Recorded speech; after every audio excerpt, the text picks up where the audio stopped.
Sir sir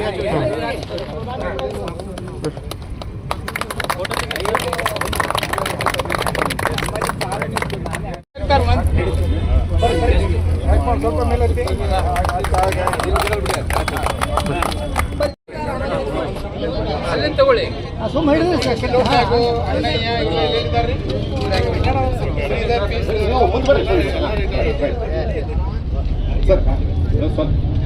ನೋಡಿ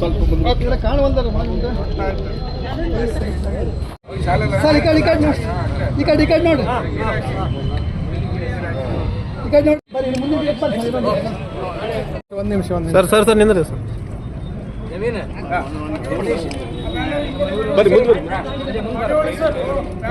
ಬಗೆವಾಡಿ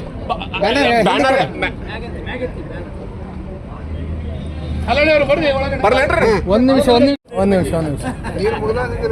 sir ಅವ್ರು ಉಡ್ಸೆಟ್ಟಿ ಒಳಗೆ ಹಚ್ಚಿದ ಗಿಡಗಳು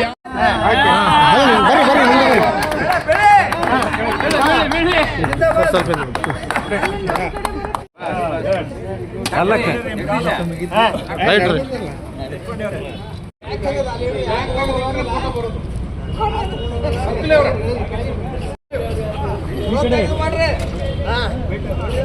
ಈಚೆ ನೋಡಿ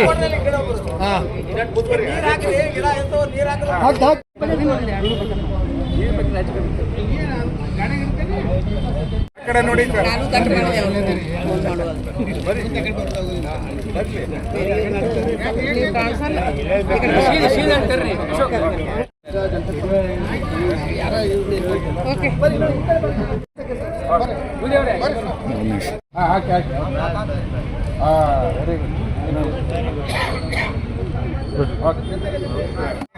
ಸ್ವಲ್ಪ ಸರಿ ಸರ್ ನಾ ಹೊಡಿತೀನಿ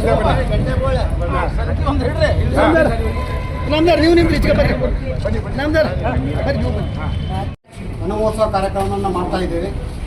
ಬೆಂಗಳೂರಿಂದ ನಮ್ಮ ತುಂಬ ಜನ ಲೀಡರ್ಸ್ ಎಲ್ಲ ಬಂದಿದ್ದಾರೆ. ಅವ್ರ ಇಂಟ್ರೊಡಕ್ಷನ್ ಎಲ್ಲ ನಾನು ನಮ್ಮ ಜನರಲ್ ಬಾಡಿ ಮೀಟಿಂಗ್ನಲ್ಲಿ ಸಪ್ರೇಟಾಗಿ ಮಾಡ್ತೀನಿ. ಇವತ್ತಿನ ದಿವಸ ನಮಗೆ ಸಹಕಾರ ಕೊಟ್ಟು ನಮ್ಮ ಈ ಕಾರ್ಯಕ್ರಮವನ್ನು ಮಾಡಲಿಕ್ಕೆ ಅನುಕೂಲ ಮಾಡಿಕೊಟ್ಟಂಥ ನಮ್ಮ ಇನಾಮದಾರ್ ಸಾಹೇಬರು ಕಾರ್ಪೊರೇಟರ್ ಏನು ತುಂಬ ಸಹಕಾರ ಕೊಡ್ತಾ ಇದ್ದಾರೆ. ಎಲ್ಲ ನಮಗೆ ಸಹಕಾರ ಕೊಡ್ತಾ ಇದ್ದಾರೆ. ಅವ್ರಿಗೂ ಈ ಕಾರ್ಯಕ್ರಮಕ್ಕೆ ತಗೊಳ್ತಾ ಇದ್ದಾರೆ. ನಾನು ಬರೀ ನಮ್ಮ ಫ್ರೆಂಡ್ ಒಬ್ಬರು ಇದ್ದರು, ಅವರು retired regional forest officer. So ಇಲ್ಲೇ ಬಿಜಾಪುರದಲ್ಲಿ ಇದ್ದಾರೆ.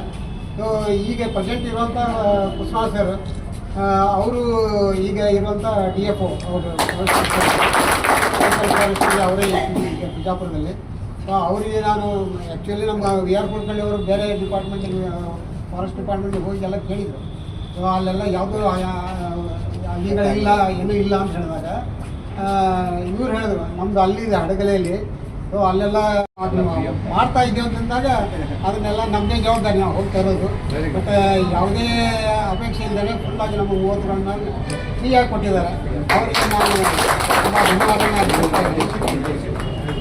ಆಮೇಲೆ ನಮ್ಮ ಕಾರ್ಪೊರೇಟರ್ ಆದಂಥ ಇನಾಮದಾರ್ ಸರ್ ಹೋಗಿ ಒಂದು ಮಾತು ಕೇಳಿದೆ, ನಾವು ಹಿಂಗೆ ಮಾಡ್ತಾ ಇದ್ದೀವಿ. ಅವ್ರದ್ದೇ ವಾರ್ಡ್ ಇದೆ, ಅವ್ರ ಅಂಡ್ರನಲ್ಲೇ ಬರ್ತದೆ. ನಾವು ಇಲ್ಲೊಂದು ಕಾರ್ಯಕ್ರಮ ಮಾಡ್ಕೊಳ್ತಾ ಇದ್ದೀವಿ. ಒಂದು ಕಿಟ್ಗಳು ತೆಗಿಲಿಕ್ಕೆ ಒಂದು JCB ನೀವು ಅನುಕೂಲ ಮಾಡಿಕೊಡ್ರಿ ಅಂತ ಹೇಳಿದ್ರೆ ಇಮಿಡಿಯೇಟ್ಲಿ ಅವ್ರು ಬೇರೆ ಆರ್ಗ್ಯುಮೆಂಟೇ ಮಾಡಲಿಲ್ಲ. ಆಯಿತು ನಿಮಗೆ ಏನು ಬೇಕು ಸಹಾಯ ಕೊಡ್ತೇವೆ ಅಂತ ಹೇಳಿದ್ರು. JCB ಕಳಿಸ್ಕೊಟ್ರು. ನಮ್ಮದು ಇಲ್ಲೆಲ್ಲ 30 ಕಿಟ್ಗಳನ್ನ ಹಾಕಿದ್ದೇವೆ. ಸೊ ಅವರಿಗೆ ನಾನು ತುಂಬ ಧನ್ಯವಾದ ಹೇಳ್ತಾ ಇದ್ದೀನಿ. ಸೊ ನಮ್ಮ ಸಂಘದ ವತಿಯಿಂದ ಅವರಿಗೆ ಒಂದು ಸಣ್ಣದಾದಂಥ ಆಂದೋಲನ ಮಾಡ್ತಾ ಇದ್ದೀವಿ. ಹಂಗೆ ಆಗ್ಬಿಡ್ರಿ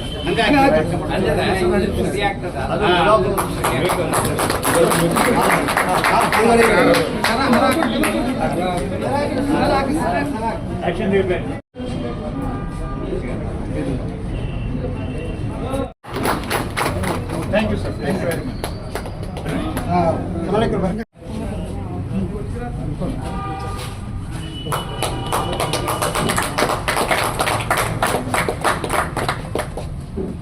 ಈ ಕಡೆ ನೋಡಿ.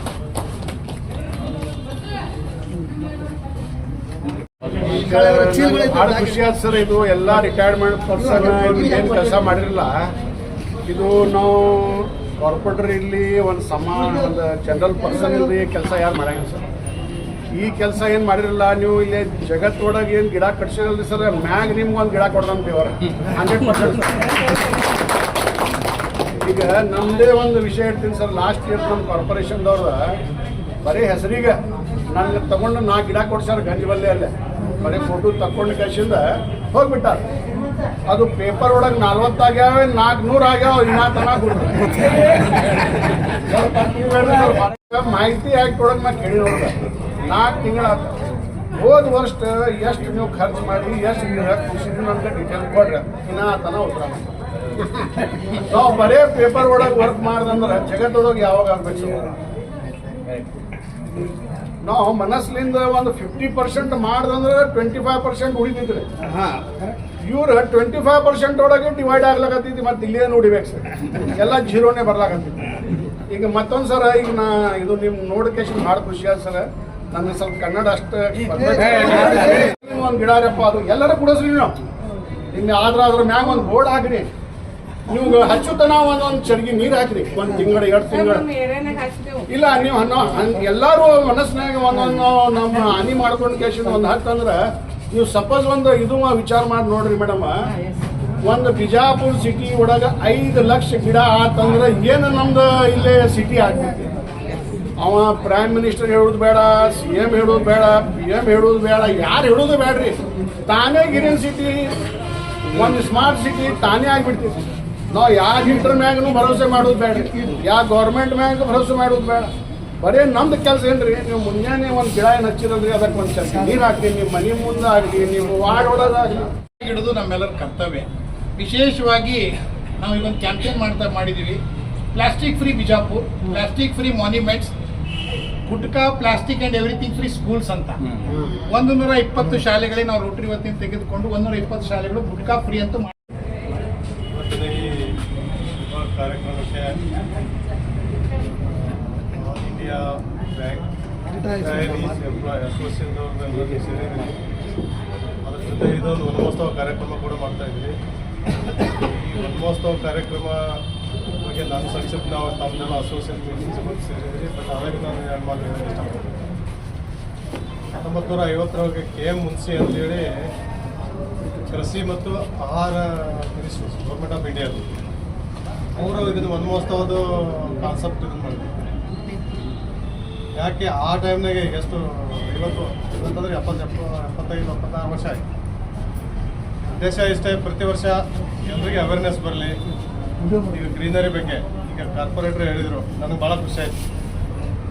ಯಾಕಂದರೆ ಇದು ಅವ್ರದ್ದು ಕಳ್ಕಳಿ ಹೇಳ್ತದೆ, ಅದು ಏನು ಅವರು ಏನು ಮಾತಾಡಿದ್ದು ಹೋಗೋದು ಅದಲ್ಲ, ಅವ್ರ ಕಳ್ಕಳಿ ಏನಿದೆ ಅವ್ರದ್ದು. ಅಂದರೆ ನಾವು ಯಾರಿಗೆ ಬೆಗ್ಗಿಂಗ್ ಮಾಡೋದು ಅವಶ್ಯಕತೆ ಇಲ್ಲ. 5 ಲಕ್ಷ ಗಿಡ ಆದರೆ ನೀವು ನಮ್ಮ ಬಿಜಾಪುರ ಜಾಗನೇ ಇದೆ. ಅವ್ರು ಹೇಳಿದ್ದು 100-101 ನಾವು ಒಪ್ಕೊಳ್ಳೇಬೇಕು. ಮತ್ತು ಅದ್ರ ಪ್ರಕಾರ ಅವರು ಕೂಡ ಈಗ ಹೇಳಿದ್ರು, ಅವ್ರವ್ರು ಕಾರ್ಪೊರೇಟರ್ದ ಗಿಡ ಹಚ್ಚಿದ್ರು, ಅದೊಂದು ಮತ್ತು ಅದು ಕೂಡ ಆಗ್ತಾ ಇರ್ತವೆ. ಅದ್ರ ಬಗ್ಗೆ ನಾನೀಗ ಇಲ್ಲಿ ಜಾಸ್ತಿ ಮಾತಾಡೋಲ್ಲ. ಮತ್ತು ಇನ್ನೊಂದು ಮೇಲಾಗಿ ಇನ್ನೊಂದು ಹೇಳ್ಬೇಕಂದ್ರೆ, ನಾವು ಈಗ ನಮ್ಮದು ಉಸ್ತುವಾರಿ ಮಿನಿಸ್ಟ್ರು ಅವ್ರು ಆ್ಯಕ್ಚುಲಿ ಈಗ ಲಾಸ್ಟ್ 6-7 ವರ್ಷದಿಂದ ಕೋಟಿ ವೃಕ್ಷ ಅಭಿಯಾನ ಮಾಡ್ತಾ ಇದ್ದಾರೆ. ನಿಜವಾಗಿ ಅವ್ರದ್ದು ಇಂಥ ಕಳ್ಕಳಿ ಅದಲ್ಲ ನಮ್ಮ ಈ ಗ್ರೀನರಿ ಬಗ್ಗೆ ಆಯಿತು, ಈ ಫಾರೆಸ್ಟು, ಇನ್ನೊಂದು ಎನ್ವಿರಾನ್ಮೆಂಟು, ಎಕ್ನಾಲಜಿ ಭಾಳ ಇಷ್ಟ. ಲಾಸ್ಟ್ ನಮ್ಮದು ಬಿಜಾಪುರ ಡಿಸ್ಟಿಕ್ ಕೊನೆಯದಾಗಿದೆ ನಮ್ಮ ಫಾರೆಸ್ಟ್ ಕವರ್ 0.17% ಅಷ್ಟೇ ಫಾರೆಸ್ಟ್ ಇದೆ ನಮ್ಮದು. ಬಟ್ ಈಗ ಲಾಸ್ಟ್ 7-8 ಇಯರ್ಸ್ನೇ ಸುಮಾರು 60-65 ಲಕ್ಷ ಗಿಡ ಹಚ್ಚಿದ್ದಾರೆ. ಲಕ್ಷ ಕೋಟಿ ಅಭಿಯಾನ. ಈ ಇವತ್ತು ಲಾಸ್ಟ್ ಇಯರ್ಸ್ ಗೌರ್ಮೆಂಟ್ ಆಫ್ ಇಂಡಿಯಾದು FSS ಇದು ಮಾಡ್ತಾರೆ, ಸರ್ವೆ ಮಾಡ್ತಾರೆ, 0.2% ಗ್ರೀನರಿ ಕವರೇಜ್ ಇದೆ. ಇದು ಓನ್ಲಿ ಬಿಕಾಸ್ ಆಫ್ ಒಬ್ಬರು ಟೀಮ್ ಲೀಡರ್ ಅವರು ಹೆಂಗಿದ್ದಾರೆ, ಅವ್ರದ್ದು ಟೀಮ್ ಮಾಡ್ಕೊಂಡು ಹೆಂಗೆ ಸಾಗ ಅಂದ್ರೆ ಅವ್ರಿಗೆ ಅಷ್ಟೇ ಕಾಳಜಿ ಇದೆ. ಅಂದರೆ ಒತ್ತು ಕೊಟ್ಟು ಯಾಕೆ ಹೇಳ್ತಾ ಇದ್ದೀನಿ ಅಂದರೆ, ಈಗ ಗ್ರೀನರಿ ಆಗಕ್ಕೆ ನಾನು ಇದೆ ಬಿಜಾಪುರದವನೇ, ನನ್ನ ಪಕ್ಕದವ್ರು ಇಲ್ಲೇ ಬಾಬಾನಗರ ಅಂತೀವಿ, ನಾನು ಇಲ್ಲೇ ಓದಿದ್ದು ಇಲ್ಲ. ಬಟ್ ಅವಾಗಿನ ಬಿಜಾಪುರ ಈಗಿನ ಬಿಜಾಪುರ ಭಾಳ ಇವತ್ತಿನ ದಿವಸ ನಾವು ನಾನು ಸುಮಾರು ರಾಜ್ಯ ಎಲ್ಲ ಅಡ್ಡಾಡಿ ಬಂದಾಗ ನಮ್ಮೂರು ಬಿಜಾಪುರ ಅಂತ ಹೇಳಕ್ಕೆ ಒಂದೊಂದು ಸಾರಿ ಸಂಕೋಚ ಪಡ್ತಿದ್ವಿ ಒಂದು ಟೈಮ್. ಇವತ್ತಿನ ದಿವಸ ನಾವು ಹೆಮ್ಮೆ ಇದೆ ನಮ್ಮೂರು ಅಂತ ಹೇಳಕ್ಕೆ. ಬೈ ಆಲ್ ಆಸ್ಪೆಕ್ಟ್ ನಾವೆಲ್ಲನೂ ಮುಂದೆ. ಅದು ಯಾವ ಕಾರಣ ಎಲ್ಲರದು ಸರ್ಕಾರ. ಬಟ್ ಈ ಗ್ರೀನರಿ ಬಗ್ಗೆ ಒತ್ತು ಕೊಟ್ಟು ಹೇಳೋದಾದ್ರೆ ಇಲ್ಲಿ ನಮ್ಮಲ್ಲಿ ಅತಿ ಅವಶ್ಯಕತೆ ಇದೆ. ಅದು ಬಂದ್ ಮಾಡ್ಲಿಕ್ಕಂತೂ ಸಾಧ್ಯ ಇಲ್ಲ. ಪೈಪ್ಲೈನ್ ಹೊಲದಾಗ ಹಾಕಬೇಕಾದ್ರೂ ಪೈಪ್ ಪ್ಲಾಸ್ಟಿಕ್ ಪೈಪೇ ಬೇಕು, PVC. ಮನ್ಯಾಗ ನೀರು ಕುಡಿಯೋ ಕ್ಯಾನ್ ಬೇಕು, 20 ಅದೇ ಬೇಕು. ಈಗ ಒಂದು ಏನಂದ್ರೆ ನಾವು ಇಲ್ಲಿ ಕಾರ್ಪೊರೇಟರ್ ಕೂತಾರೆ, ನಾವು ಒಂದ್ತಿ ಏನು ಮಾಡ್ತೀವಿ ನಮ್ಮ ಮುನ್ಸಿಪಾಲಿಟಿ ಅಥವಾ ಕಾರ್ಪೊರೇಷನ್ ಅಂದ್ರೆ ಈ ಪ್ಲಾಸ್ಟಿಕ್ ರೀಸೈಕ್ಲಿಂಗ್ ಮಾಡೋದು ಒಂದು ಮೆಥಡ್ ಮಾಡಿ ಅದನ್ನು ತಯಾರು ಮಾಡಿ ಇಟ್ಟಂಗೆ ಗಟ್ಟಿ ಮಾಡ್ಲಿಕ್ಕೆ ಒತ್ತದಾಗ ಎಲ್ಲರೂ ಮಾಡ್ಲಿಕ್ಕೆ ಆ ರೀತಿ ಒಂದು ಯೂನಿಟ್ ಹಾಕಿ ಪ್ರತಿಯೊಂದು ಪ್ಲಾಸ್ಟಿಕ್ ಏನು ಆರಿಸ್ಕೊಂಡು ಹೋಗ್ತಾರಲ್ಲ ಅಥವಾ ನಮ್ಮ ಮನೆಗೆ ಪ್ಲಾಸ್ಟಿಕ್ ಒಂದು ಕಡೆ ಎಲ್ಲ ಗೋಳೆ ಇಟ್ಟು ಅವರಿಗೆ ಕೊಟ್ರೆ ಅದರಿಂದ ಬೇರೆ ಬೇರೆ ಏನು ಪ್ರೊಡಕ್ಟ್ ಮಾಡಿ ಅದರಿಂದ ನಮಗೆ ಉಪಯೋಗ ಆಗಲಿ. ಯಾಕಂದ್ರೆ ಪ್ಲಾಸ್ಟಿಕ್ ಬಂದ್ ಮಾಡಿದ್ರು ಸಾಧ್ಯ ಇಲ್ಲ. ಇಲ್ಲೇ ನೋಡಿ ಪ್ಲಾಸ್ಟಿಕ್ ಇದು ಬಂದ್ ಮಾಡ್ಲಿಕ್ಕಂತೂ ಸಾಧ್ಯ ಇಲ್ಲ. ಇದು ಅದಕ್ಕೆ ಆ ಪ್ಲಾಸ್ಟಿಕ್ ರೀಯೂಸ್ ಬಗ್ಗೆ ಏನಾದರೂ ಕಂಡುಕೊಂಡು ಒಂದು ಮುನ್ಸಿಪಾಲಿಟಿ ವತಿಯಿಂದ ಏನಾದರೂ ಸ್ವಲ್ಪ ಮಾಡಿದ್ರಿ ಅದು ಒಳ್ಳೇದಾಗತ್ತೆ. ನಮ್ಮ ಫಂಕ್ಷನ್ ಬಂದು ಧನ್ಯವಾದ. ಇವತ್ತಿನ ನಮ್ದು all India bank cat project Bijapur district ನಾವು ಇದು ಒಂದು ವನ ಮಹೋತ್ಸವ ವೃಕ್ಷ ಇದು ಮಾಡೋದ್ರಿಂದ ಟ್ರೀ ಪ್ಲಾಂಟೇಶನ್ ಒಂದು ಪ್ರೋಗ್ರಾಮ್ ಇಟ್ಕೊಂಡಿದ್ದಾರೆ. ಅದಕ್ಕೆ ನಮ್ಗೆ ಜನರಲ್ ಸೆಕ್ರೆಟರಿ ಎಲ್ಲ ಹೇಳ್ಯಾರೆ, ಎಲ್ಲ ಹೆಲ್ಪ್ ಮಾಡಿದ್ದಾರೆ. ಕಾರ್ಪೊರೇಟರ್, ಫಾರೆಸ್ಟ್ ಡಿಪಾರ್ಟ್ಮೆಂಟ್, ಅಗ್ರಿಕಲ್ಚರ್ ಅಂದ್ರೆ ಇವತ್ತು ಅವ್ರು ಪರ್ಸ್ನಲಿ ಇಲ್ಲಿ ಬಂದಿದ್ದರಿಂದ ನಮ್ಗೆ ಒಂದು ಗೈಡೆನ್ಸ್ ಮಾಡಿ ಒಂದು 2 ಶಬ್ದ ಮಾತಾಡಿ ನಮ್ಗೆ ಬ್ಯಾಂಕರ್ಸ್ ಅಸೋಸಿಯೇಷನ್ ಸದಸ್ಯರುಗಳು ಕೊಟ್ಟಾರೆ.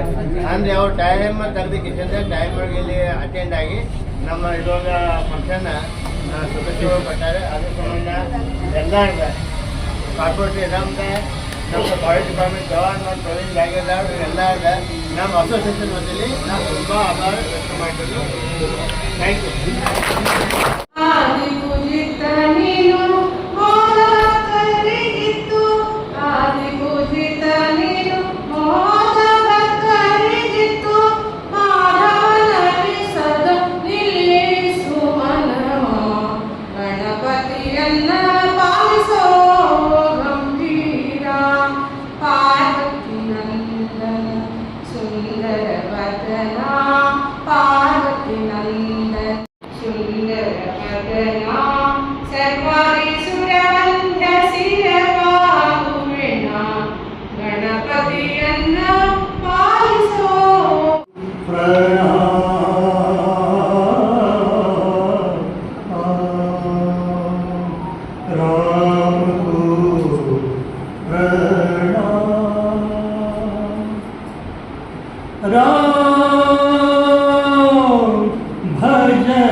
ಮಾಡಿದ್ದೇವೆ. ಅದರ ನಂತರ ಪ್ರತಿ 3 ತಿಂಗಳ ನಂತರ ಏನೋ ಒಂದು ಆಕ್ಟಿವಿಟಿ ಮಾಡ್ಕೊಂಡು ಬಂದಿದ್ದೇವೆ. ಇತ್ತೀಚೆಗೆ ಆಲ್ಮೋಸ್ಟ್ 2 ವರ್ಷ ಆಗ್ತಾ ಬಂತು. ಇನ್ನೊಂದು ಜನರಲ್ ಬಾಡಿ ಮೀಟಿಂಗ್ ಮಾಡೋಣ ಅಂತೇಳಿ ತುಂಬ ದಿನದಿಂದ ಹೇಳಿಕೆ ಬಂದ ಮೇಲೆ ನಾವು ನಮ್ಮ ಕರ್ನಾಟಕ ನಮಗೆಲ್ಲ ಲೀಡರ್ ವಿಶ್ವನಾಥ್ ನಾಯಕರಿಗೆ MS ಭಟ್ರಿಗೆ ನಾವು ಕೇಳ್ಕೊಂಡಾಗ ಈಗ ಒಂದು ಮೀಟಿಂಗ್ ಮಾಡಬೇಕು ನಿಮ್ಮ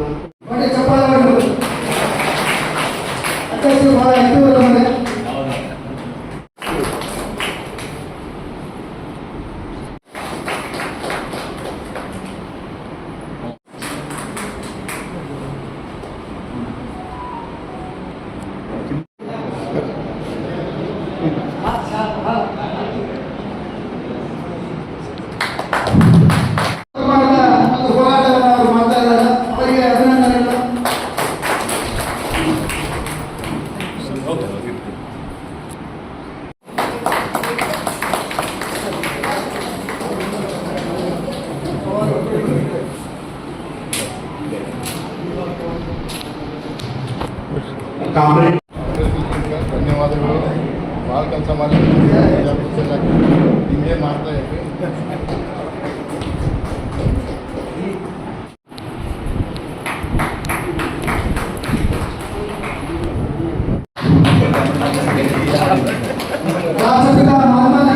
ದಳವಾಯಪ್ಪ ಸುಲ್ತಾನ್ ಅವರು ಕಳೆದ ವಾರ ನಮ್ಮನ್ನು ಅಗಲಿದರು. ಅವರು ಬಹಳಷ್ಟು ಸೇವೆಯನ್ನು ನಮ್ಮ ಸಂಘಟನೆಗೆ ಮಾಡಿದರು. ಹುಬ್ಬಳ್ಳಿಯಲ್ಲಿ ನಮ್ಮ ಕಾನೂನು ಸಭೆಯಾಗ ಊಟದ ವೆಚ್ಚವನ್ನು ಪೂರ್ಣವಾಗಿ ಅವರು ಬಯಸಿದರು. ನಮ್ಮ ಬಿಜಾಪುರ ಡಿಸ್ಟಿಕ್ ಫೆಡರೇಷನ್ ಆರಂಭ ಮಾಡಿದಾಗ ಅವರಿಗೆ ಸಹಿತ ಊಟದ ವೆಚ್ಚವನ್ನು ಅವರು ಭರಿಸಿದ್ರು. ಇವತ್ತೇಳಿ ಅವರ ಆರೋಗ್ಯ ಅನಾರೋಗ್ಯದಿಂದ ಅವರು ನಮ್ಮನ್ನು ಅಗಲಿದ್ದಾರೆ. ಅವರ ಆತ್ಮಕ್ಕೆ ಚಿರಶಾಂತಿಯನ್ನ ಕಾರಣಾಂತರಕ್ಕೆ 11 ಅಮಾಯಕ ಜೀವಿಗಳು ಮೃತರಾದರು. ಅವರ ಒಂದು ನೆನಪಿಗಾಗಿ ಅದೇ ರೀತಿಯಾಗಿ ನಮ್ಮೆಲ್ಲರ ನೆಚ್ಚಿನ ನಟಿಯಾದಂತಹ ಬಿ ಸರೋಜದೇವಿ ಚೆನ್ನಮ್ಮನ ಕಿತ್ತೂರು ಚೆನ್ನಮ್ಮನ ಪಾತ್ರವನ್ನು ನಿರ್ವಹಿಸುತ್ತಾ ಮಹಾನ್ ಚೇತನಕ್ಕೆ ಹಾಗೂ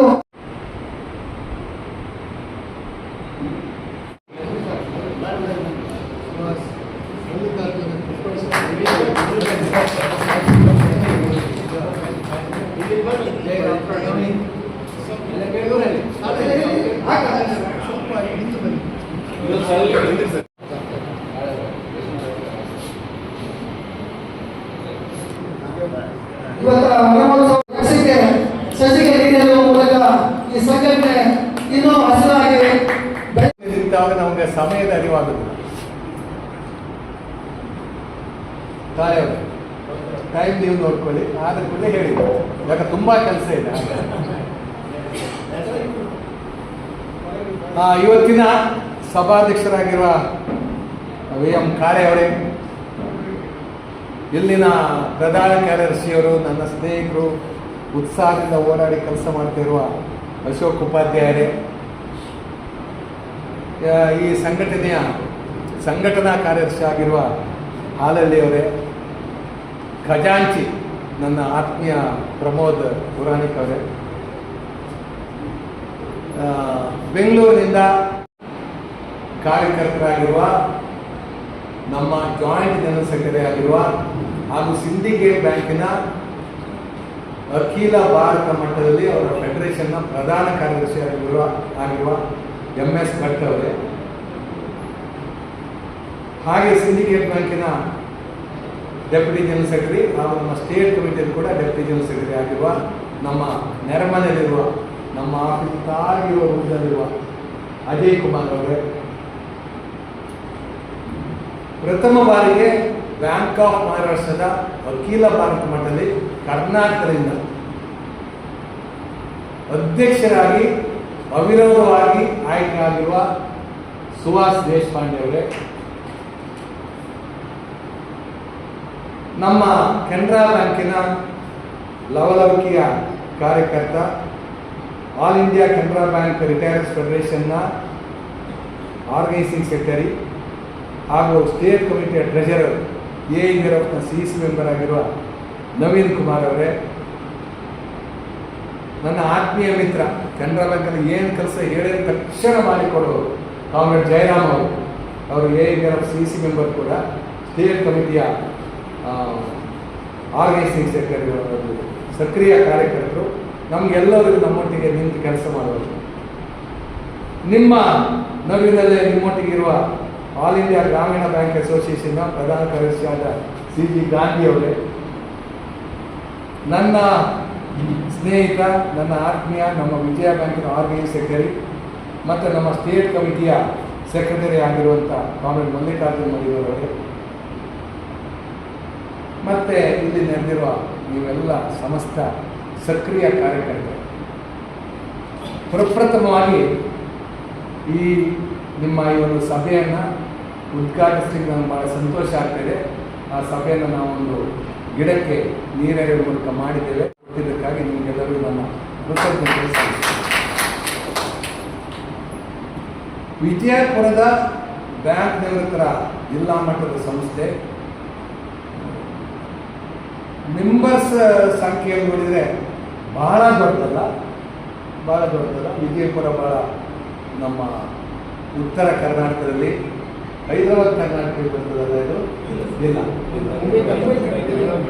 ಬಟ್ ನಾನೊಂದು 75ರಲ್ಲಿ ಬಂದಿದ್ದೆ. ಇಲ್ಲಿ ಬರೇ ಧೂಳಿನ ರಸ್ತೆ, ಹೌದು, ಕಾರ್ ರಸ್ತೆ, ಒಂದೇ ಒಂದು ಸಣ್ಣದೊಂದು ಕಾರ್ ರಸ್ತೆ. 72ರಲ್ಲಿ ನಾನು ಫಸ್ಟ್ ಬಂದಿದ್ದೆ. ಇಲ್ಲಿ ಮತ್ತೆ ಜಮಖಂಡಿ ಎಲ್ಲ ಬಂದಿದ್ದೆ.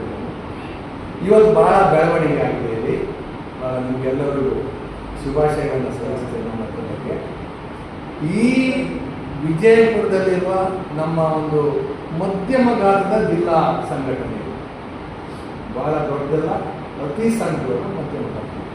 ಆದರೆ ನೀವು ಮಾಡಿದ ಸಾಧನೆ ಮಾತ್ರ ಬಹಳ ಅಮೋಘವಾದ. ಏನಂತ ಹೇಳಿದ್ರೆ ನಮ್ಮದು ಕಳೆದ ಸೆಪ್ಟೆಂಬರ್ನಿಂದ ಮೊನ್ನೆವರೆಗೆ ಅಖಿಲ ಭಾರತ ಮಟ್ಟದಲ್ಲಿ ನಮ್ಮದು ಪ್ರತಿಭಟನಾ ಕಾರ್ಯಕ್ರಮ ನಡೀತಿದೆ, ಪ್ರೊಟೆಸ್ಟ್ ಪ್ರೋಗ್ರಾಮ್. ಏನಕ್ಕೆ? ಪೆನ್ಷನ್ ಅಪ್ಡೇಷನ್ ಮತ್ತು ಮೆಡಿಕಲ್ ಇನ್ಶೂರೆನ್ಸ್. ಅದರಲ್ಲಿ ಆ ಕಾರ್ಯಕ್ರಮದ ಭಾಗವಾಗಿ ಇಡೀ ದೇಶದಲ್ಲಿ ಪ್ರಥಮ ಬಾರಿಗೆ ಜಿಲ್ಲಾ ಮಟ್ಟದಲ್ಲಿ ಒಂದು ಪ್ರತಿಭಟನಾ ಕಾರ್ಯಕ್ರಮ, ಅದಲ್ಲದೆ ಆ ಕಾರ್ಯಕ್ರಮದ ಅಂಗವಾಗಿ ನಿಮ್ಮ ಮುಖ್ಯ ಬೀದಿಗಳಲ್ಲಿ ಮೆರವಣಿಗೆ ಮಾಡಿಕೊಂಡು ಹೋಗಿ, ಪ್ರೊಸೆಷನ್ ಮಾಡಿಕೊಂಡು ಹೋಗಿ DC-ಗೆ ಮನವಿ ಕೊಟ್ಟ ಏಕಮೇವ ಜಿಲ್ಲಾ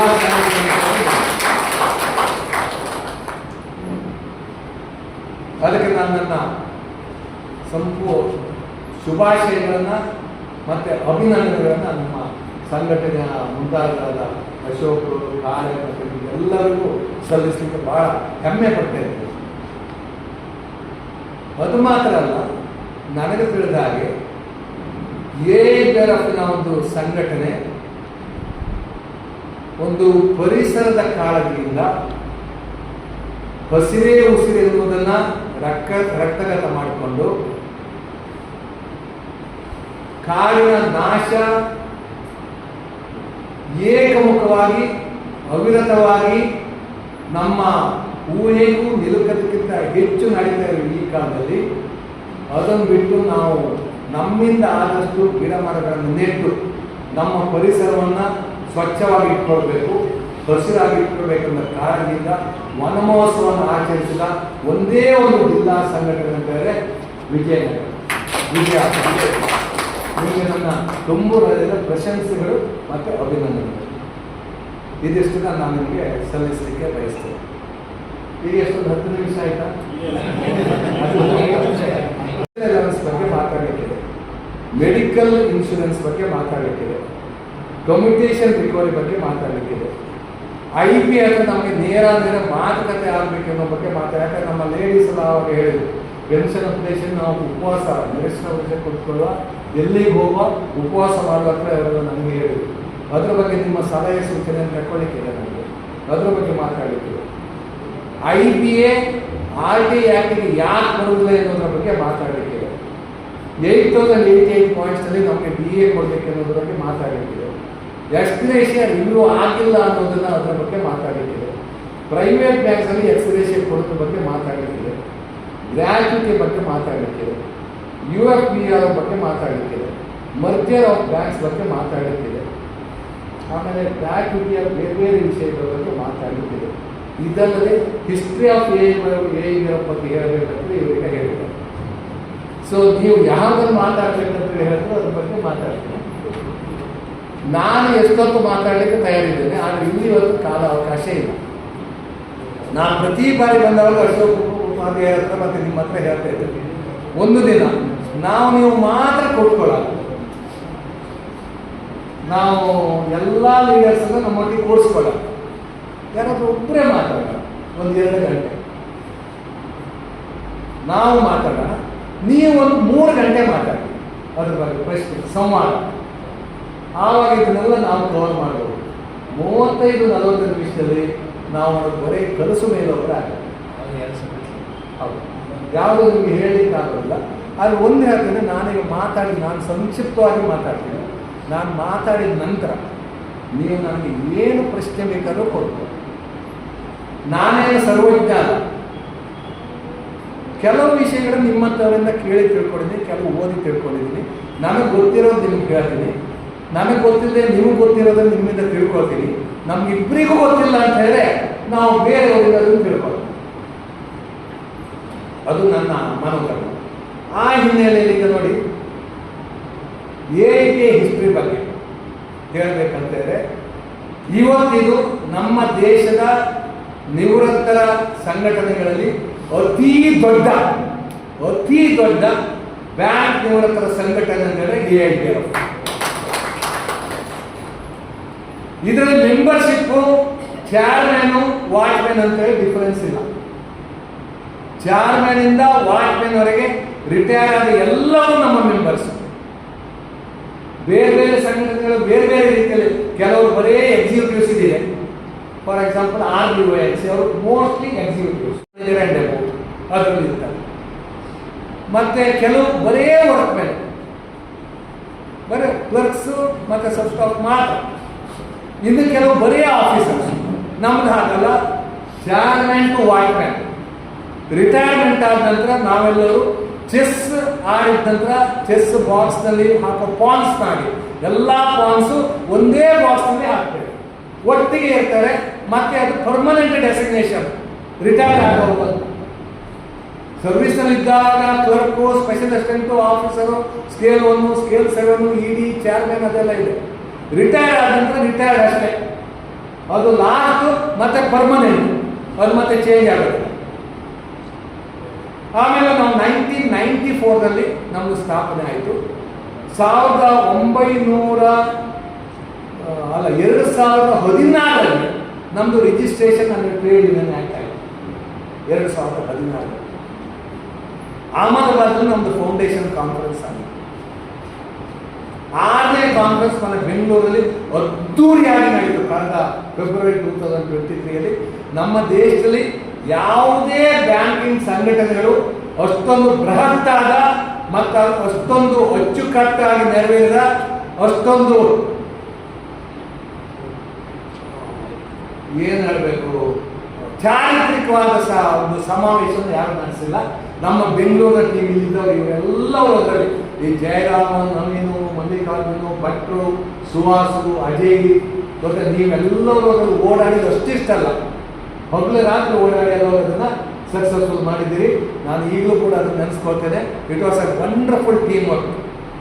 ಒಂದು ಸೂಜಿ ಕಲ್ಲಿಂದ, ಸೂಜಿ ಮೊನೆಯಿಂದ ಹಿಡ್ಕೊಂಡು ಇಡೀ ಕಾನ್ಫರೆನ್ಸ್ವರೆಗೆ ಪಾಪ ladies day and night light mid ನೈಟ್ನಲ್ಲಿ ಲೇಡೀಸ್ ಓಡಾಡಿದ್ದಾರೆ ಕೆಲಸ ಮಾಡಲಿಕ್ಕೆ.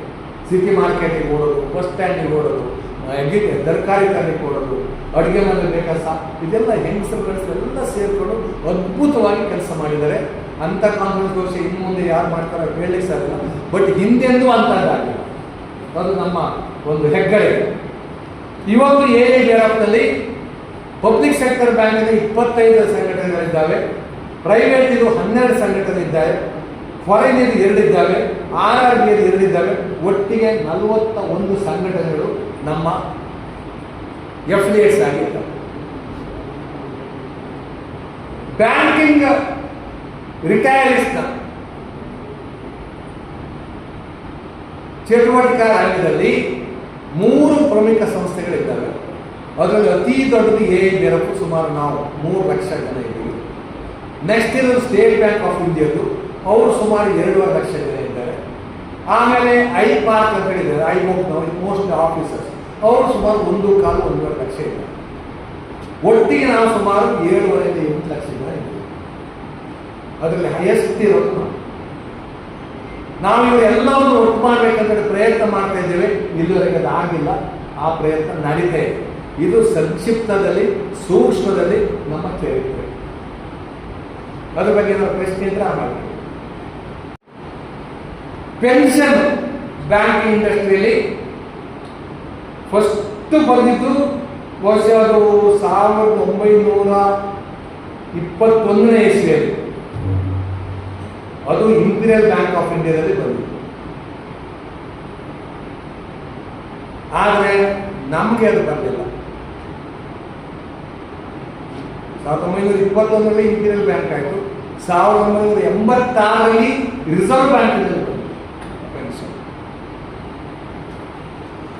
ಆಮೇಲೆ ನಾವು ಹೋರಾಟ ಮಾಡಿ ಸುಮಾರು ಒಂದು ನಮ್ಮ ಫೌಂಡೇಶನ್ ಡೇ ಜನವರಿ 70 ಏಪ್ರಿಲ್ 1946 AIBA ಬ್ಯಾಂಕಿಂಗ್ ಇಂಡಸ್ಟ್ರಿಯ ಫಸ್ಟ್ ಸಂಘಟನೆ. ಅದು ಆ ದಿನವೇ ಪೆನ್ಷನ್ ಡಿಮಾಂಡ್ ಇತ್ತು ಬ್ಯಾಂಕ್ ಎಂಪ್ಲಾಯೀಸ್. ಆದರೆ ಅದು ಕಾರ್ಯರೂಪಕ್ಕೆ ಬಂದದ್ದು, ಅದು ನಮಗೆ ದಕ್ಕಿದ್ದು 1993ರಲ್ಲಿ. ಅದು ಇಂಪ್ಲಿಮೆಂಟ್ ಆಗಿದ್ದು 1995ರಲ್ಲಿ ಪೆನ್ಷನ್ ರೆಗ್ಯುಲೇಷನ್ ಆಗಿದೆ. ಆವಾಗ ನಮಗೆ ಹೇಳಿದರು, ನಿಮ್ಮ pension regulation RBI pension regulation ಪ್ರಕಾರ ಇರುತ್ತೆ, ಸೆಂಟ್ರಲ್ ಗೌರ್ಮೆಂಟ್ ಪೆನ್ಷನ್ ರೆಗ್ಯುಲೇಷನ್ ಪ್ರಕಾರ ಇರುತ್ತೆ, ಸ್ಟೇಟ್ ಗೌರ್ಮೆಂಟ್ನವರ ಪ್ರಕಾರ ಇರುತ್ತೆ. ಅದೇ ರೀತಿಯಲ್ಲಿ ನಮಗೆ basic pension, DA, family pension, commutation ಮತ್ತೆ ಅಪ್ಡೇಷನ್ನು ಇರ್ತದೆ ಅಂತ ನಮಗೆ ಆಶ್ವಾಸನೆ ಕೊಟ್ಟಿದ್ರು. ಗೌರ್ಮೆಂಟ್ನವರು ಕೊಟ್ಟಿದ್ರು, IB ಅವರು ಕೊಟ್ಟಿದ್ರು, ನಮ್ಮ ಲೀಡರ್ಸು ಕೊಟ್ಟಿದ್ರು, ನಾನು ಕೊಟ್ಟಿದ್ದೆ. ಯಾಕಂದ್ರೆ ನಾನು ಅವಾಗ ಕನ್ವರ್ಸ್ ಮಾಡಿದ್ದೆ ಎಲ್ಲ ಪೆನ್ಷನ್ಗೆ ಆಪ್ಷನ್ ಕೊಟ್ಟಿದ್ದೆ. ಈಗ ಏನಾಗಿದೆ ಅಂತ ಹೇಳಿದ್ರೆ ಸೆಂಟ್ರಲ್ ಗೌರ್ಮೆಂಟ್ ನಲ್ಲಿ 10 ವರ್ಷಕ್ಕೊಮ್ಮೆ ಆಗ್ತಾ ಇದೆ, ಸ್ಟೇಟ್ ಗೌರ್ಮೆಂಟ್ ಅಲ್ಲಿ ಪೇ ಕಮಿಷನ್ ಆದಾಗ ಆಗ್ತಾ ಇದೆ, ರಿಸರ್ವ್ ಬ್ಯಾಂಕಿನಲ್ಲಿ 3 ಸಲ ಆಯಿತು, ನಮ್ಮ ಗಾಂಧಿಯವರ ಗ್ರಾಮೀಣ ಬ್ಯಾಂಕ್ ಕೂಡ ಇಂಪ್ಲಿಮೆಂಟ್ ಆಯಿತು. ನಮ್ಮ ಪೆನ್ಷನ್ ರೆಗ್ಯುಲೇಷನ್ ಕೋರ್ಟ್ ಮಾಡಿ ಅವರು ಕೊಡಿ ಅಂತ ಹೇಳಿ ಅದು ಆಗದೆ ಅವರು ಕೋರ್ಟ್ ಹೋಗಿ ಸುಪ್ರೀಂ ಕೋರ್ಟ್ ನಲ್ಲಿ ಅಪ್ಡೇಷನ್ ಆಗಿದೆ, ಪೆನ್ಷನ್ ಇಂಪ್ಲಿಮೆಂಟೇಷನ್ ಆಗಿದೆ. ನಮಗೆ ಪಬ್ಲಿಕ್ ಸೆಕ್ಟರ್ ಬ್ಯಾಂಕ್ ಅಲ್ಲಿ ಸ್ಪಾನ್ಸರ್ ಬ್ಯಾಂಕ್ ಅಲ್ಲಿ ಹೇಗಿದೆ ಅದೇ ರೀತಿಯಲ್ಲಿ, ಯಾಕಂದ್ರೆ equal work equal pay is extended to equal benefits. ಆ ಇದರಲ್ಲಿ ಅಲ್ಲಿ ಕೂಡ ಪೆನ್ಷನ್ ಕೊಟ್ಟರೆ ಅಲ್ಲಿ ಕೂಡ ಅಪ್ಡೇಷನ್ ಕೇಳ್ತಾ ಇದ್ದಾರೆ, ಇನ್ನು ಅಪ್ಡೇಷನ್ ಆಗಿದೆ. ಬಟ್ ನಮ್ಮ ಬ್ಯಾಂಕ್ಗಳಲ್ಲಿ ನಮ್ಮ ಚೇರ್ಮನ್ ಮತ್ತೆ MDಗಳಿಗೆ ಅಪ್ಡೇಷನ್ ಆಗ್ತಾ ಇದೆ. ಯಾಕೆ ಅವರಿಗೆ ಸೆಂಟ್ರಲ್ ಗೌರ್ಮೆಂಟ್ ರೂಲ್ಸ್, ED ಮತ್ತೆ MDಗಳಿಗೆ ಮಾತ್ರ ಒಂದು ಸ್ಪೆಷಲ್ ವರ್ಗ ಇದೆ ನಮ್ಮ ದೇಶದಲ್ಲಿ, MPs, MLS, ಮಿನಿಸ್ಟರ್ಸ್. ಅವರಿಗೆ ಪ್ರತಿ 5 ವರ್ಷಕ್ಕೊಮ್ಮೆ ಆಟೋಮೆಟಿಕ್ ಆಗಿ ಪೆನ್ಷನ್ ಅಪ್ಡೇಷನ್ ಆಗ್ತದೆ. ಅದು ಒಂದೇ ಕ್ಲಾಸ್, ಬೇರೆ ಯಾರಿಗೂ ಇಲ್ಲ. ಅವರಿಗೆ ಆಟೋಮೆಟಿಕ್ ಪ್ರೈಸ್ ಇಂಡೆಕ್ಸ್ ಅನ್ನ ಹೊಂದಿಕೊಂಡು ಅವರಿಗೆ ಪೆನ್ಷನ್ ಅಪ್ಡೇಷನ್ ಕೊಡ್ತಾ ಇದೆ. ನಮ್ಮ ಬ್ಯಾಂಕಿಂಗ್ ಇಂಡಸ್ಟ್ರಿಯಲ್ಲಿ ಇವತ್ತು ಪೆನ್ಷನ್ ಫಂಡ್ ಎಷ್ಟಿದೆ ಅಂತ ಹೇಳಿದ್ರೆ ಸುಮಾರು 4,24,000 ಕೋಟಿ ಪೆನ್ಷನ್ ಫಂಡ್ ಅಲ್ಲಿ ಫಂಡ್ ಇದೆ. 4,24,000 ಕೋಟಿ ಪ್ರತಿ ತಿಂಗಳಿಗೆ ಪೇಮೆಂಟ್ ಆಗುವಂತದ್ದು. ಪ್ರತಿ ವರ್ಷಕ್ಕೆ ಟೋಟಲ್ ಪೆನ್ಷನ್ ಪೇಮೆಂಟ್ ಆಗೋದು 33,994 ಕೋಟಿ.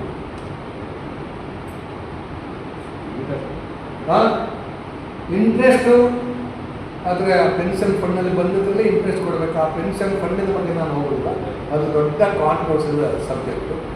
ನಾನು ಹೇಳೋದು ನಮ್ಮ ದೇಶದಲ್ಲಿ ಪೆನ್ಷನ್ ಫಂಡು 4,22,000 ಕೋಟಿ ಇದೆ. ಇಡೀ ವರ್ಷಕ್ಕೆ ಪೇಮೆಂಟ್ ಆಗೋದು ಒಂದು 33,000 ಕೋಟಿ. ಈ ದೇಶದಲ್ಲಿ 2008ರಿಂದ 2024 ಬ್ಯಾಡ್ ಲೋನ್ಸಿಗೆ ಪ್ರೊವಿಷನ್ ಮಾಡಿದ ಬ್ಯಾಂಕಿಂಗ್ ಇಂಡಸ್ಟ್ರಿಯಲ್ಲಿ 1,24,895 ಕೋಟಿ. ಇದೇ ನಮ್ಮ ದೇಶದಲ್ಲಿ 2001ರಿಂದ 2023 ರೈಟ್ ಆಫ್ ಆದ ಲೋನ್ಸ್ ರೈಟ್ ಆಫ್ ಮಾಡಿದ್ರು 14,56,805 ಕೋಟಿ. ನನ್ನ ಪ್ರಶ್ನೆ ಏನಂತಂದ್ರೆ, ಪೆನ್ಷನ್ ಯಾರೋ ವಿಶ್ವಾಸದಲ್ಲಿ ಕೊಡೋ ಭಿಕ್ಷೆ ಅಲ್ಲ, ಅವರ ಮರ್ಜಿಯಲ್ಲಿ ಕೊಡುವ ಎಕ್ಸ್ಗ್ರೇಷಿಯ ಪೇಮೆಂಟ್ ಅಲ್ಲ. ನಮ್ಮ ಡೆಫರ್ಡ್ ಪೇಮೆಂಟ್, ಡೆಫರ್ಡ್ ವೇಜಸ್ ಅಂತ ಹೇಳ್ತಾರೆ ಸುಪ್ರೀಂ ಕೋರ್ಟ್. ಏನಂತಾರೆ, ನಾವು ಕಾಂಟ್ರಿಬ್ಯೂಷನ್ PF ಕೊಡುವಾಗ ಅದರ 10% ಪೆನ್ಷನ್ ಫಂಡಿಗೆ ಹೋಗ್ತದೆ. 10% of my pay goes to pension fund. ಅದು ಯಾಕೆ ಲೇಟ್ ಆಗ್ತದೆ, ಅದಕ್ಕೆ ಬ್ಯಾಂಕಿನವರು ಸೇರಿಸಿ ನಮಗೆ ಪೆನ್ಷನ್ ಕೊಡ್ತಾರೆ. ಹಾಗಾಗಿ ಅದನ್ನ ಡೆಫರ್ಡ್ ವೇಜ್ ಅಂತೇಳಿ ಹೇಳಿ, ದಟ್ಸ್ ಅ ಕನ್ಸರ್ನ್. ಅದು ಮಾತ್ರ ಅಲ್ಲ, ಈ ಬ್ಯಾಂಕಿಂಗ್ ಇಂಡಸ್ಟ್ರಿಯನ್ನ ಬೆಳೆಸಿ ಅದನ್ನು ಸದೃಢ ಮಾಡಿದ್ದು ನಾವು. ನೀವು ವಿಜಯಪುರದಲ್ಲೇ ಇದ್ದವರು ಕೆಲವರು. ನಮ್ಮ ದಕ್ಷಿಣ ಕನ್ನಡದಿಂದ ಸಿಂಡಿಕೇಟ್ ಬ್ಯಾಂಕ್ ಆಗಲಿ, ವಿಜಯ ಬ್ಯಾಂಕ್ ಆಗಲಿ, ಕೆನರಾ ಬ್ಯಾಂಕ್ ಆಗಲಿ, ಕರ್ನಾಟಕ ಬ್ಯಾಂಕ್, ಕಾರ್ಪೊರೇಷನ್ ಬ್ಯಾಂಕ್ ಆಗಲಿ, ಆ ವಿಜಯಪುರಕ್ಕೆ ಬರೋದು ಅಥವಾ ಬಾಗಲಕೋಟೆಗೆ ಬರೋದು, ಗುಲ್ಬರ್ಗಕ್ಕೆ ಬರೋದು ನಮಗೆಲ್ಲ ಪೊಲ್ಯೂಷನ್ ಕರೆಕ್ಟ್ ಆಗುತ್ತೆ. ಭಟ್ರು ಬಂದಿದ್ದಾರೆ ಈ ಕಡೆಗೆ, ಅವ್ರ ಬ್ಯಾಂಕಿನ ಒಂದು ದೊಡ್ಡ ಸೈನ್ಯವನ್ನೇ ಇಲ್ಲಿ ಕಳಿಸಿದ್ರು.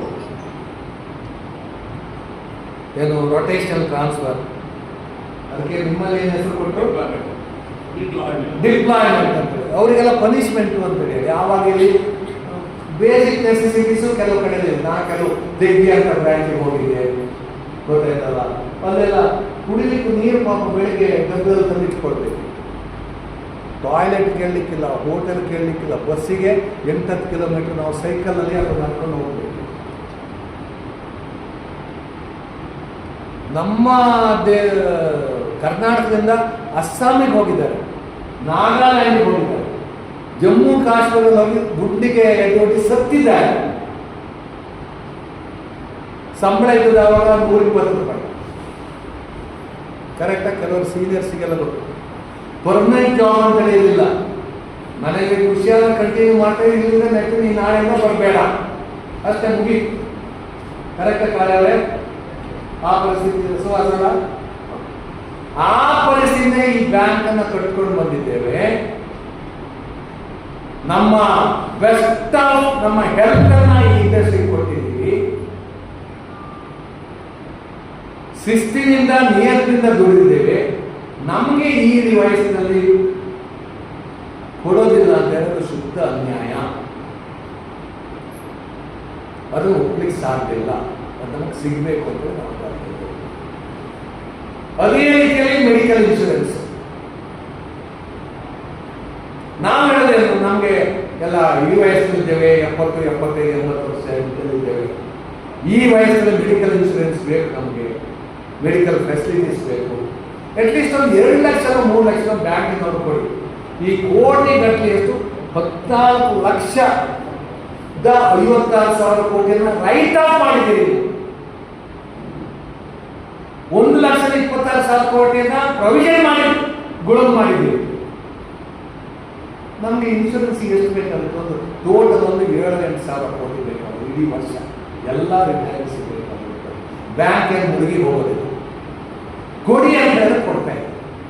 ಮತ್ತಲ್ಲ ಇನ್ಶೂರೆನ್ಸ್ ಕ್ಲೈಮಿನ ಕಥೆ ಅದು ಹೇಳೋದೇ ಬೇಡ. ಎಲ್ಲದಂತಹ ಪನಿಷ್ಮೆಂಟ್ ಅದಾಗಿರೋದು ಅದು ಆಗಬೇಕು.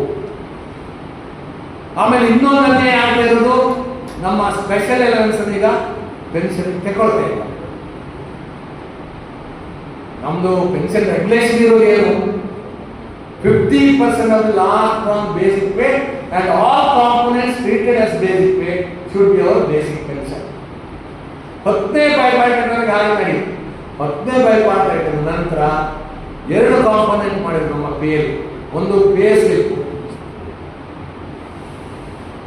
ಅದಕ್ಕೆ ಸೂಪರ್ಯಾನ್ಯುಯೇಷನ್ ಬೆನಿಫಿಟ್ ಕೊಡ್ತೀವಿ. ಸ್ಪೆಷಲ್ ಅಲವೆನ್ಸ್ ಅನ್ನ ಔಟ್ಸೈಡ್ ತಗೊಳ್ತೀವಿ, ಅದಕ್ಕೆ ನಾವು ಪೆನ್ಷನ್ ಕೊಡೋದಿಲ್ಲ. ಇವತ್ತು 31% ಅದು 31% is outside our basic component. ಅಂದ್ರೆ ನಾವು 15.5% ಪ್ರತಿ ತಿಂಗಳು ಪೆನ್ಷನ್ ಅಲ್ಲಿ ಮೋಸ ಆಗ್ತಾ ಇದೆ, ಕೋತ ಆಗ್ತಾ ಇದೆ, ವಂಚನೆ ಆಗ್ತಾ ಇದೆ. ಅದು ಕೊಡಿ ಅಂತ ಅದು ಕೊಡ್ತಾ ಇದೆ. ಆಮೇಲೆ ಕಮ್ಯುಟೇಷನ್ ರಿಕವರಿ, ನಾವು 1/3 ಕಮ್ಯುಟೇಷನ್ ಕಮ್ಯೂಟ್ ಮಾಡ್ತೀವಿ. ಅಂದ್ರೆ 120 ತಿಂಗಳಿಗೆ ನಾವು ತಗೊಳ್ತೀವಿ. 180 ಇನ್ಸ್ಟಾಲ್ಮೆಂಟ್ ನಲ್ಲಿ ವಾಪಸ್ ಕೊಡ್ತೀವಿ. ಅಂದ್ರೆ 60 ತಿಂಗಳಿಗೂ ನಾವು ಅದಕ್ಕೆ ಬಡ್ಡಿ ಆಗಿ ಕೊಡ್ತಾ ಇದ್ದೀವಿ. ನಾವು ಹೇಳ್ತಾ ಇದ್ದೀವಿ ಇದು ಟೂ ಮಚ್, ಇದನ್ನು ಕಡಿಮೆ ಮಾಡಿ ಒಂದು 10-12 ವರ್ಷಕ್ಕೆ ಮಾಡಿ ಅಂತ ಕೋರ್ಟ್ನವರು ಕೇಳ್ತಾ ಇಲ್ಲ, ಬ್ಯಾಂಕ್ನವರು ಕೇಳ್ತಾ ಇಲ್ಲ. ಆಮೇಲೆ ಗ್ರ್ಯಾಚ್ಯುಟಿ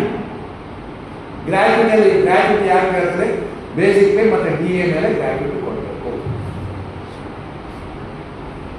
30 ವರ್ಷಕ್ಕಿಂತ ಸರ್ವಿಸ್ ಹಾಕಿದ್ರೆ ಹೆಚ್ಚಾದ್ರೆ 15 years ಬೇಸಿಕ್ ಗ್ರ್ಯಾಚ್ಯುಟಿ. ಆಮೇಲೆ ಪ್ರತಿ ಅಡಿಷನಲ್ಗೆ 1/2 a month should be paid as extra ಅಂತ.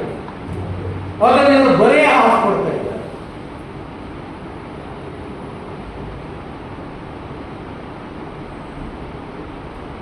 ಇದಕ್ಕೆ ಎಷ್ಟೋ ALC RLC ನಮಗೆ ಫೇವರೇಬಲ್ ಆಗಿ ಕೊಟ್ಟಿದ್ದಾರೆ.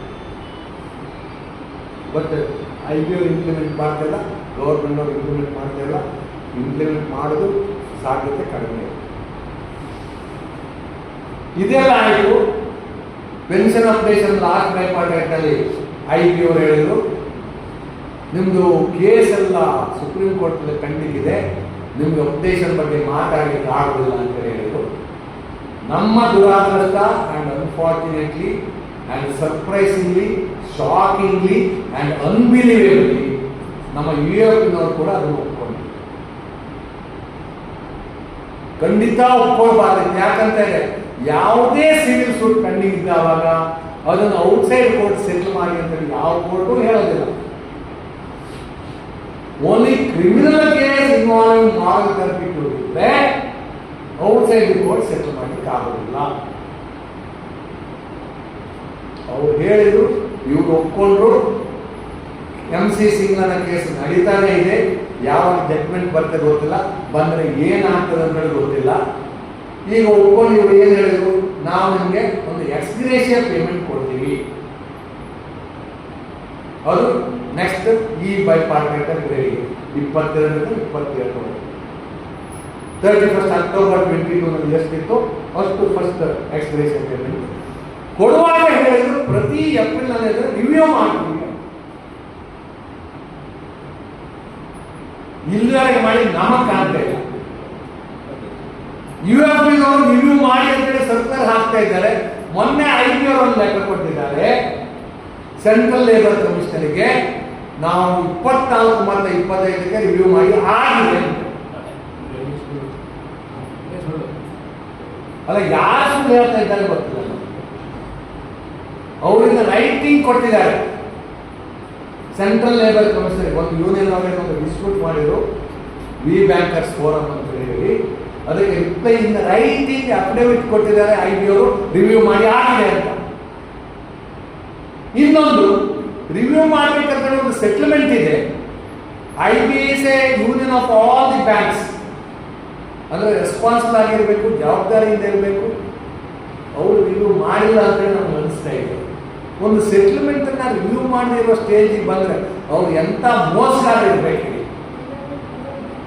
ನೋಡಿ. ನಾವು ಪಬ್ಲಿಕ್ ಸೆಕ್ಟರ್ ಬ್ಯಾಂಕ್ ನಲ್ಲಿ ಇರ್ಬೋದು, ಈ ಪಬ್ಲಿಕ್ ಸೆಕ್ಟರ್ ಬ್ಯಾಂಕ್ಸ್ ಎಲ್ಲ ಸೇರ್ಕೊಂಡು IB ಅಂತೇಳಿ ಅವ್ರದ್ದೇ ಒಂದು ಯೂನಿಯನ್ ಮಾಡ್ಕೊಂಡಿದ್ದಾರೆ. IB ಅಂದ್ರೆ Indian banks association, all India bank employees association ಅಥವಾ IBOCO ಅಥವಾ NOBWO ಅಥವಾ ಇಂಥವ್ರು ವ್ಯಕ್ತಿ ಇದ್ದಾರೆ. ಅದು ಬ್ಯಾಂಕರ್ಸ್ ಅಸೋಸಿಯೇಷನ್. ಆ ಅಸೋಸಿಯೇಷನ್ ಮತ್ತೆ ಬ್ಯಾಂಕಿಂಗ್ ಕ್ಷೇತ್ರದಲ್ಲಿರೋ ಎಲ್ಲ ಯೂನಿಯನ್ಸ್ ಎಲ್ಲ ಯೂನಿಯನ್ಗಳಿಗೆ ಆಗಿರುವಂತ ಒಂದು ಒಪ್ಪಂದ ಇದೆ.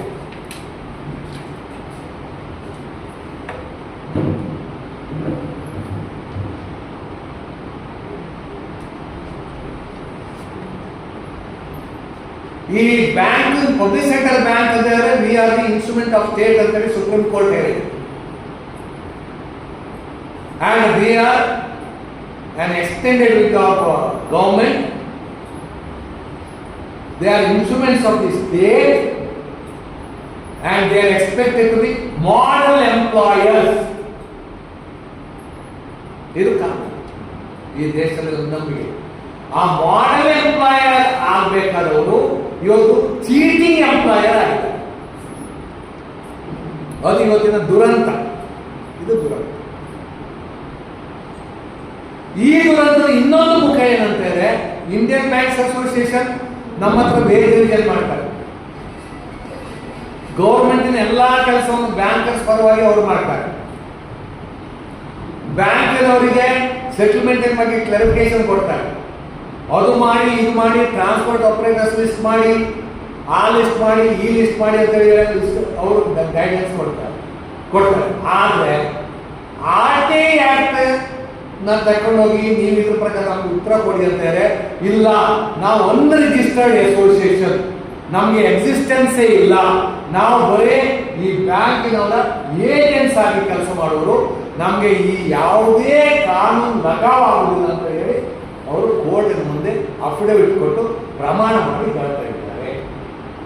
ಎಂತ ಒಂದು ನಂಬಲಿಕ್ಕೆ ಅಸಾಧ್ಯವಾದ, ನಿರೀಕ್ಷೆಗೆ ಮೀರಿದ ಸುಳ್ಳಿನ ಅತಿ ದೊಡ್ಡ ಮಟ್ಟದ ಸುಳ್ಳಿನ ಹಬ್ಬ ಅಂತ ಸುಳ್ಳು ಅದನ್ನು ಹೇಳ್ತಾರೆ.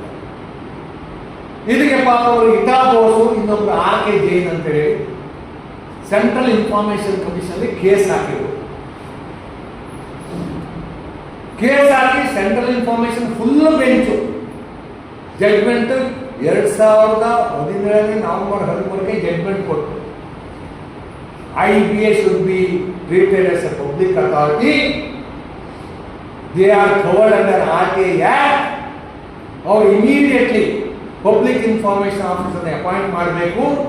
RD ಆಕ್ಟ್ ಅಲ್ಲಿ ಬಂದ್ರೆ ಅದಕ್ಕೆ ಉತ್ತರ ಕೊಡ್ಬೇಕಂತ ಹೇಳಿ full bench of central information commission judgement ಕೊಟ್ಟರು 2017ಕ್ಕೆ. ಈ ಐಡಿಯಾನ ಕಳ್ಳರು, ಸುಳ್ಳರು, ವಂಚನೆಗಾರರು, ಮೋಸಗಾರರು ಎಲ್ಲ ಸಿಗುತ್ತೆ. ಡೆಲ್ಲಿ ಹೈಕೋರ್ಟಿಗೆ ಹೋಗಿ ಅದ್ರಾಗೆ ಸ್ಟೇ ತಗೊಂಡು ಈಗ 8 ವರ್ಷ ಆಯಿತು, ಸ್ಟೇ ಹಾಗೆ.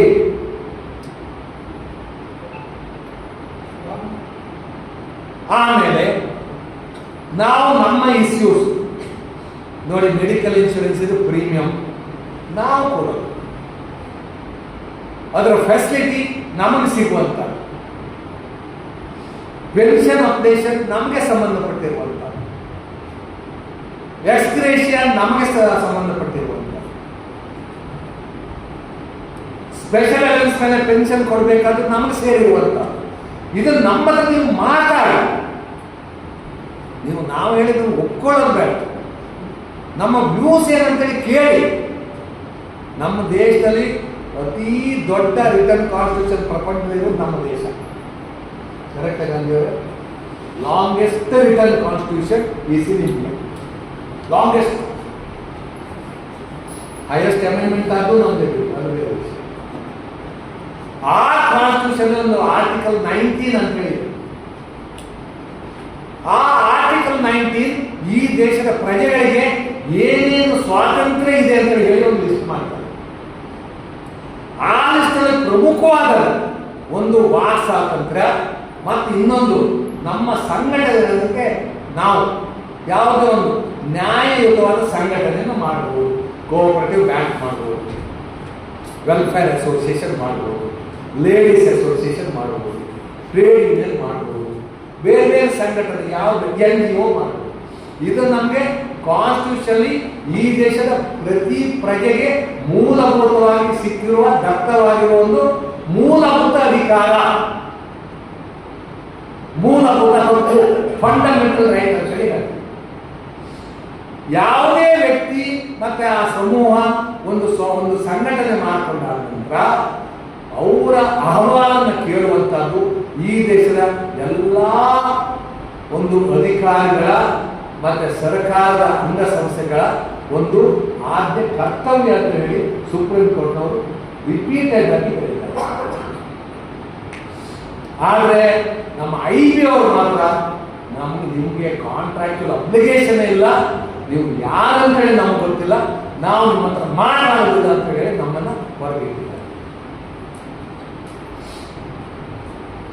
ಇಂಥ ಒಂದು ಬೆಳವಣಿಗೆ, ಅನ್ಯಾಯದ ಬೆಳವಣಿಗೆ, ಯಾರು ಒಪ್ಕೊಳ್ಳಿಕ್ಕೆ ಸಾಧ್ಯ ಆಗದಿದ್ದಂಥ ಒಂದು ಬೆಳವಣಿಗೆ, ಇಲ್ಲಿನ ಎಲ್ಲ ಒಂದು ಕಾನೂನು ವ್ಯವಸ್ಥೆಗೆ ವಿರುದ್ಧವಾದ ಒಂದು ವರ್ತನೆ ಬರೀ IB ಅವರಿಗೆ ಮಾತ್ರ ಮಾಡಲಿಕ್ಕೆ ಸಾಧ್ಯ, ಬೇರೆ ಯಾರು ಸಾಧ್ಯ.